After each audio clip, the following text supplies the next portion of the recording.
Imagine a buyer demands you write an offer on a house right now, but they flat out refuse to sign a representation agreement. Right, which, happens all the time out there. Exactly. And yesterday, you could just kind of shrug, default to a transaction broker status, and, well, get the deal done without a single signature on a listing agreement. Yep, no paperwork needed up front. Right. But starting August 12th in Colorado, doing that will literally cost you your license. It's a huge shift. I mean, that is the stark operational reality we're looking at right now. We are facing this massive regulatory overhaul stemming directly from the Colorado Real Estate Commission's August 4th meeting. Yeah, the landscape is basically fundamentally shifting. And, in this discussion, we're really just filtering out the noise to give you the absolute essentials. Exactly. We're looking at a pretty massive stack of documents covering, critical rule changes, contract updates, and position statement shifts. So our mission in this discussion is to give you the exact steps you need to stay compliant. Whether you're an employing broker needing to overhaul your entire compliance manual, or just, a practicing broker trying to figure out the exact moment you are legally required to put a pen in a client's hand. We've got you covered. We do. And to frame this, I think we need to establish two critical dates that are about to dictate your business. First, the Department of Law bill changes. Those go into effect on August 12th. Right. And second, the new Division of Real Estate, or DRE, rules take effect on September 30th. Yeah, and those dates represent a fundamental rewiring of how brokers interact with consumers and, honestly, how the Division of Real Estate enforces compliance. It's not just like administrative housekeeping anymore. No, not at all. It's a structural change to the entire industry. So let's start with the immediate horizon, right? The August 12th law changes. This is driven by House Bill 26-1426. Right, the big one. Yeah, and this bill is monumental because it essentially codifies the national NAR settlement, meaning the nationwide push to decouple buyer and seller agent commissions and mandate upfront buyer agreements is now, well, it's officially baked into Colorado state law. It absolutely does. I mean, it fundamentally changes the broker-consumer relationship from step one. So what's the actual core rule here? So the core rule, taking effect August 12th, is that a broker must have a written agreement, specifically a listing contract signed, before performing any brokerage services. Okay, wow. Yeah.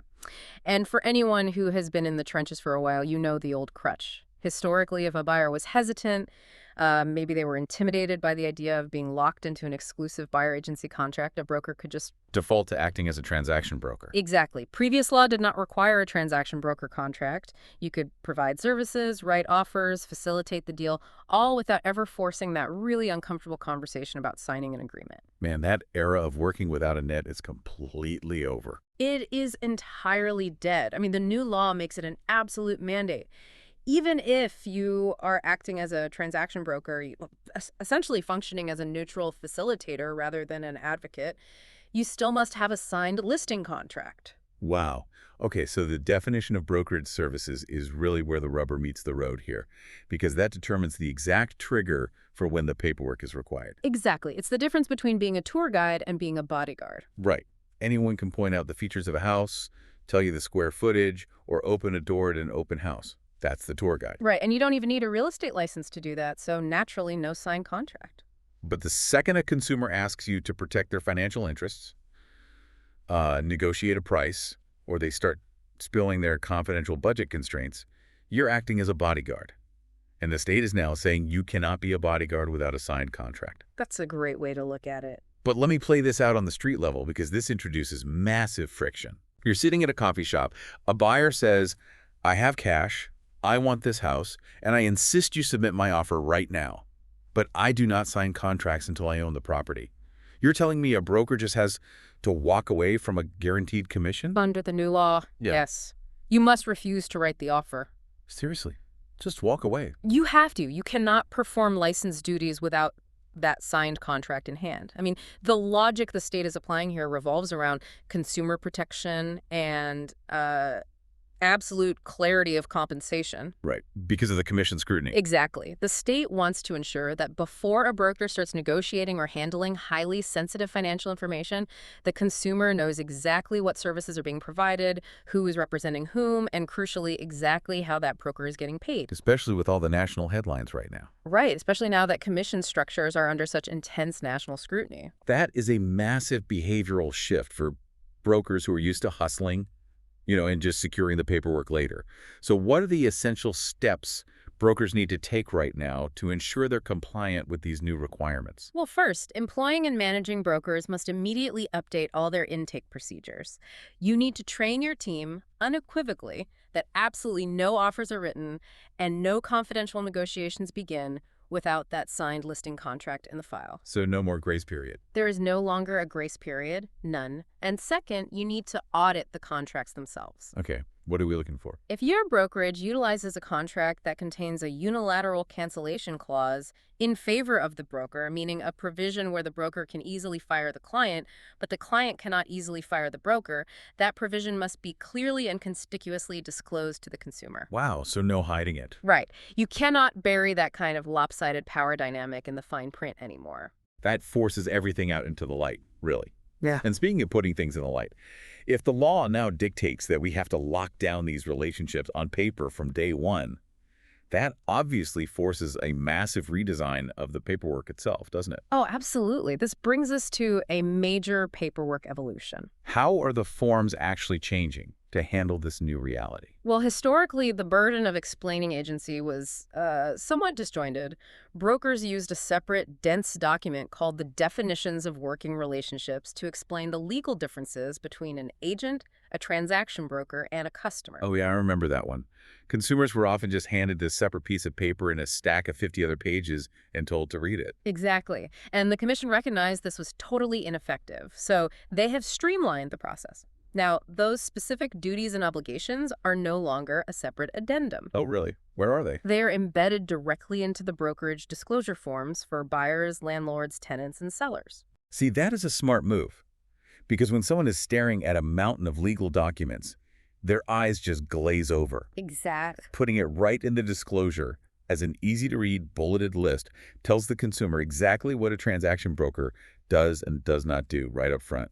It removes all the guesswork. It really does. It puts it front and center. But let's look at another change to the forms, specifically the confidentiality shift that stems from House Bill 26-1287.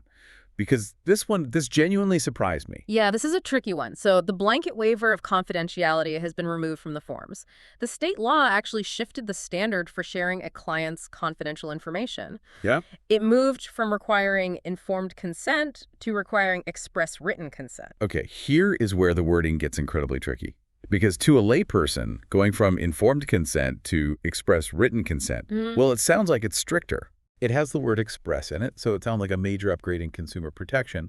But when you look at the legal mechanics of those two terms, is this actually a downgrade? I mean, are we just making it easier for people to blindly sign away their privacy in a stack of paperwork without really understanding the implications?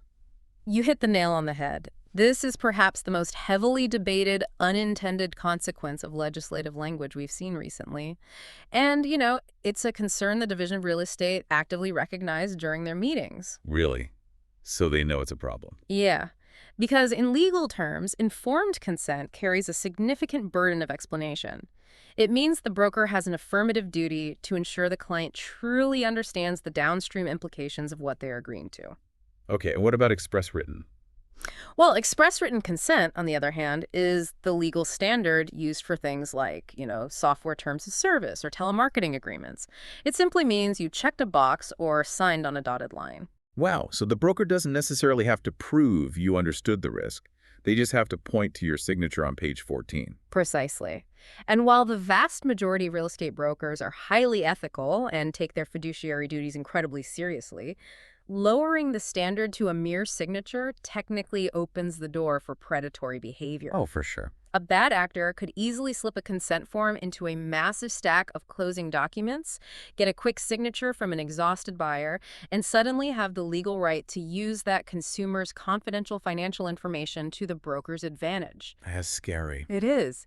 Because of this glaring risk, the DRE is developing a plan to release consumer-focused information campaigns to actively combat this and educate the public on how to safeguard their confidential data.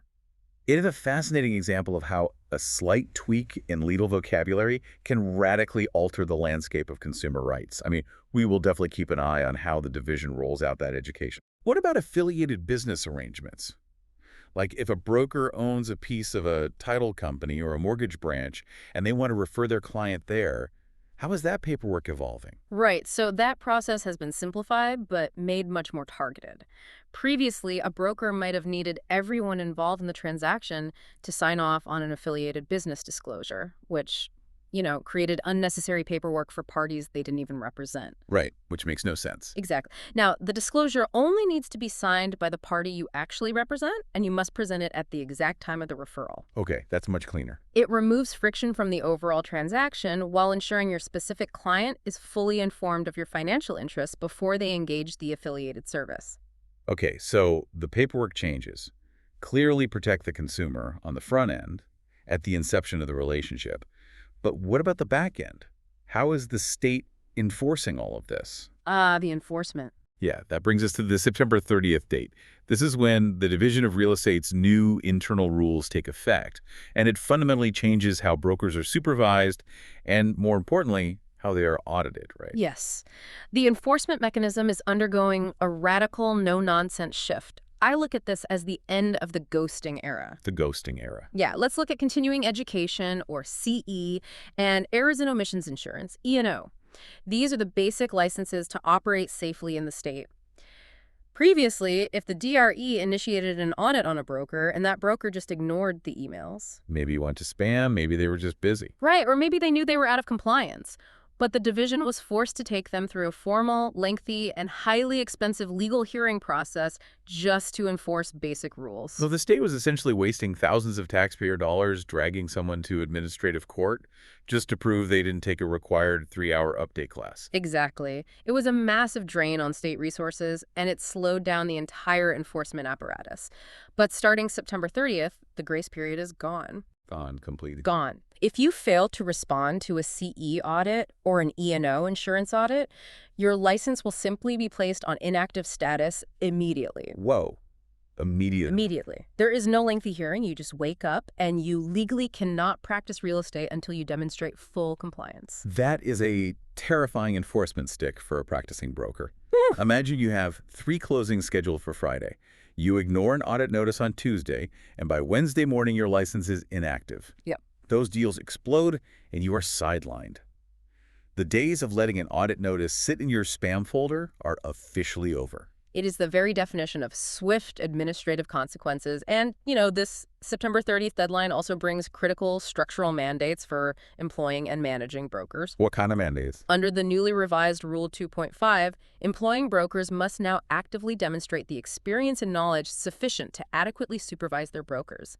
It is no longer just a title you hold because you passed an extra test. Right. It is an active competency you must prove to the state.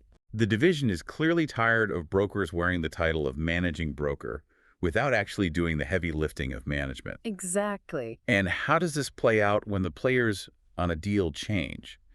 Let's say I'm an employing broker and the rockstar agent handling my biggest listing decides to leave my firm and go to a competitor. What happens to the listing? Oh, this exact scenario is addressed in Rule 6.6 and Commission Position 7. The rules now explicitly clarify that listing contracts belong entirely to the brokerage firm, not the individual designated broker who secured the signature. So the agent cannot just pack up their active listings in a briefcase and walk across the street. Correct. The firm owns the contract and the relationship. If a broker leaves, the original brokerage firm must consent if they want to reassign that listing to the new firm. Oh, wow. Furthermore, if there is a substitution or an addition to a designated broker on an active transaction, even if it's just passing the file to another agent within the same office, the employing or supervisory broker must provide written notice to the client. So the client is never in the dark. Right. The client has an absolute right to know exactly who is legally responsible for their representation at all times. Okay, let's talk about the liability hot potato. Because in a large brokerage, the employing broker often delegates day-to-day supervisory roles to other managers in the office. They do. If a deal goes south, historically, the employing broker might say, well, I delegated that file to my supervisor, and the supervisor might say, I never officially agreed to watch that specific file. Does the employing broker get to wash their hands of the liability under the new rules? Not even a little bit. The division recognized that exact loophole. When an employing broker delegates supervisory duties, the new rules dictate that both the employing broker and the supervisory broker must sign the written delegation of authority. Both of them. Yes. And crucially, the supervisory broker bears the exact same supervision responsibilities as the employing broker. It creates an undeniable shared burden of liability, and the division is ensuring the paper trail reflects that mutual responsibility. So for all the employing and managing brokers listening, your essential compliance steps for September 30th are just non-negotiable. You need to proactively verify your own supervision qualifications. You must build a bulletproof administrative system for providing written notice to clients anytime a designated broker changes on a file. Yep. And you must ensure every single delegation of authority in your office is physically signed by both you and the supervisor stepping in. Those are the absolute necessary operational steps to survive an audit under the new regime. Okay, so beyond the black and white rules and the audit penalties, we also have to examine how the commission interprets broker behavior philosophically. Right, the position statements. Exactly. These act as the guiding philosophy for real estate practice in Colorado, setting the tone for how rules are enforced in gray areas. Let's look at Commission Position 13, which deals with managing confidentiality within an office. CP13 is critical right now, especially given the new laws regarding express written consent we discussed earlier. Under the updated position statement, confidential information can be shared with an employing broker or a designated supervisory broker without violating the client's trust. Which is an operational necessity. I mean, you cannot properly supervise a complex commercial or residential transaction if you are legally barred from knowing the financial details of the deal. Right, it is a necessity, and the law allows this sharing specifically for the purpose of proper supervision. However, the Commission has built a massive, impenetrable wall into this rule.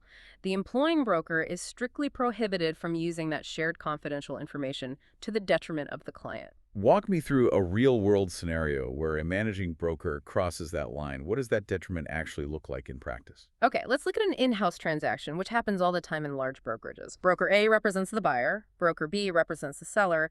Both are supervised by the exact same employing broker. Okay, pretty standard. Through the course of supervising broker A, the employing broker learns that the buyer is highly motivated and is secretly willing to go $50,000 over the asking price if pushed. Oh, I see where this is going.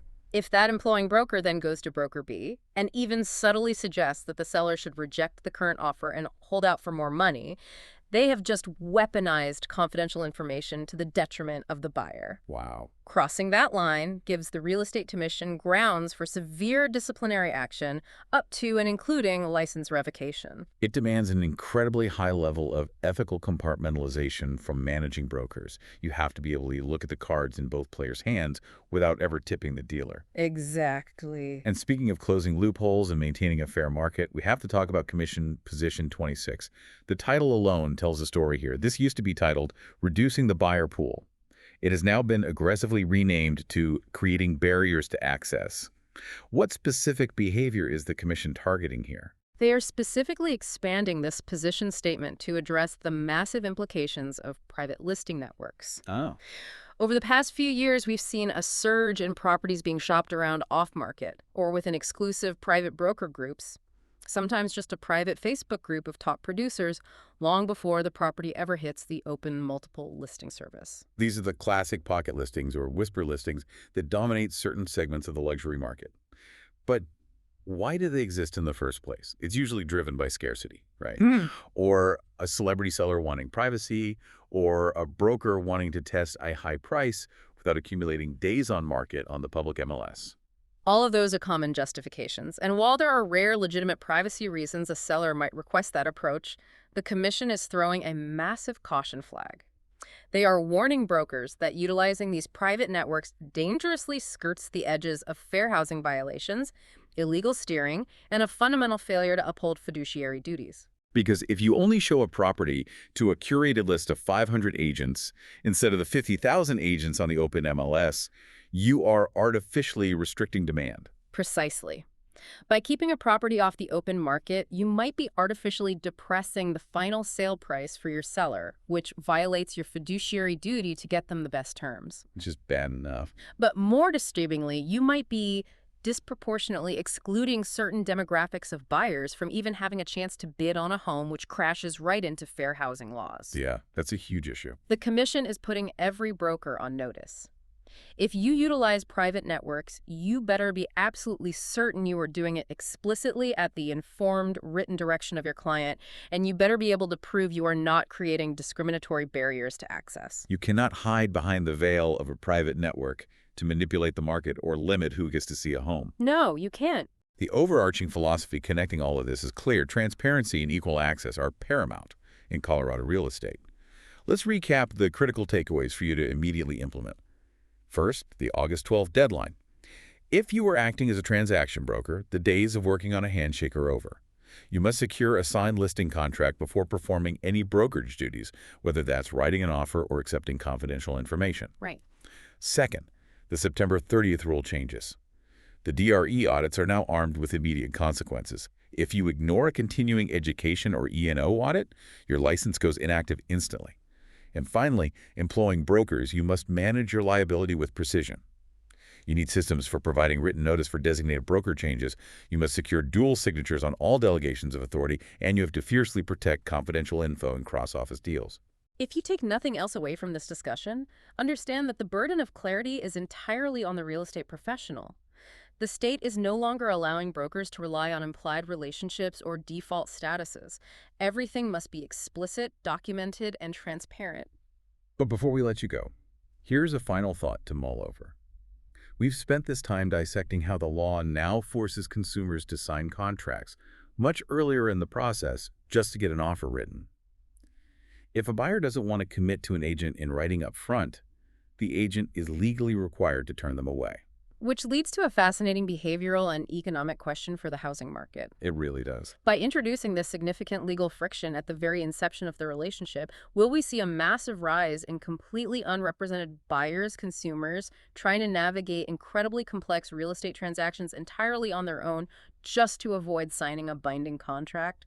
Or conversely, will this friction actually elevate the entire industry, finally forcing consumers to recognize, formalize, and truly value the professional expertise of a licensed broker? It's going to be incredible to watch how the market responds to these guardrails. Will the new rules create a cleaner or more professional industry, or just a lot of unrepresented buyers trying to negotiate complex legal contracts in the dark?